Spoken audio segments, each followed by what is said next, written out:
There's a basic principle in philosophy, and it says, out of nothing, nothing comes. Comes from the Latin, ex nihil nihil fit.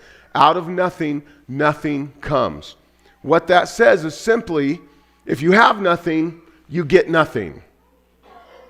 Right? So think of it this way.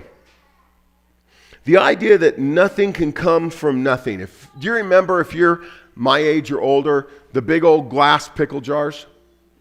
So if you had one of those, if you could find in an antique shop one of those big old glass pickle jars with the lid and everything, and it's all in good shape, and you took it and you cleaned it out with bleach, got it completely clean, and then you could vacuum seal that lid shut, how many thousands of years, if you could live that long, would you have to sit there and watch that jar before something became inside of it?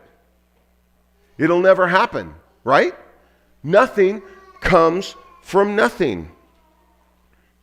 The second truth is that it's a scientific truth. Chaos never results in order.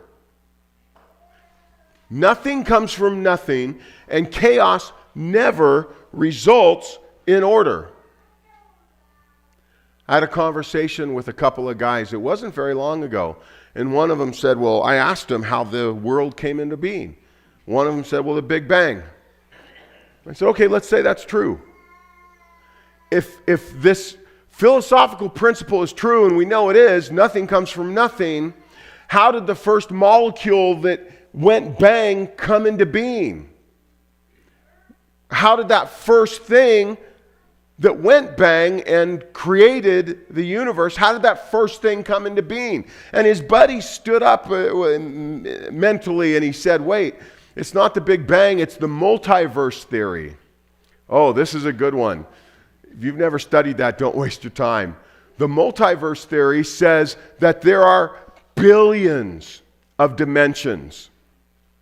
And these dimensions, essentially, and a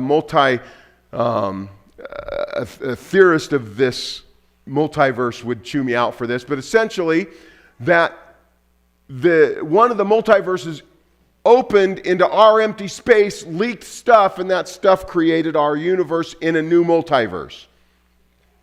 Okay, let's accept that as true. We go right back to the same first question. Where did that first multiverse come from?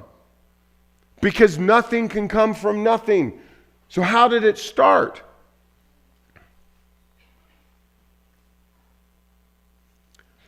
Friends, if you take a true Swiss pocket watch, and in the days of Apple watches where they're all electronic, it's a watch with teeny tiny little gears, lots and lots of them, and little levers and pulleys and all these things in this watch. It's a miraculous thing. If you take one of those apart to every tiny little piece and put it in a very heavy-duty, big Ziploc bag and seal it shut for eternity and start shaking it, how long do you have to shake that watch, those pieces, before it becomes a watch again? It never will it? Why? Because chaos never creates order. Chaos never creates order, and nothing comes from nothing. And if you can get someone to be intellectually honest enough to admit that, and I've had that conversation multiple times with people that were interested and willing to have an honest conversation, now there's 3 questions that they have to answer.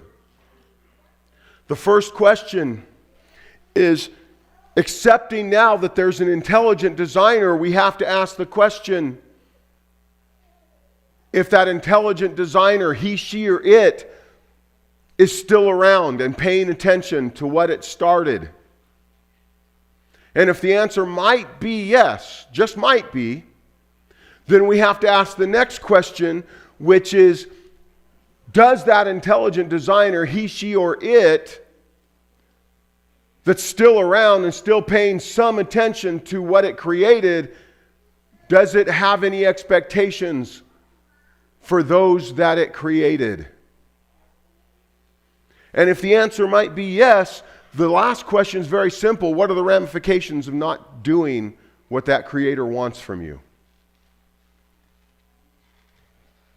That's where my conversations typically go very silent.